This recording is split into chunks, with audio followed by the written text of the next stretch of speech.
competición con esta serie clase 3, medio de 600 centímetros cúbicos.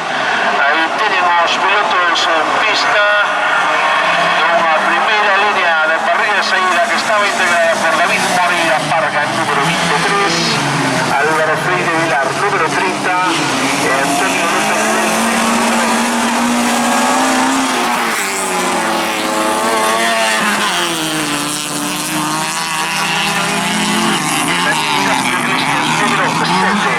En tercera línea, Jairo Gómez Barreito, número 31, Michael García Laboa, número 8, es el número 11.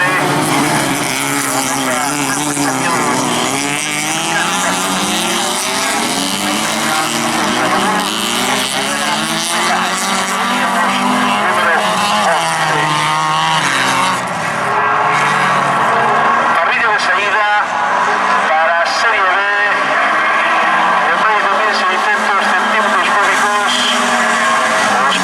Joan Ander López, Daniel Selleriz, Jesús Santos, Marcos Pedro,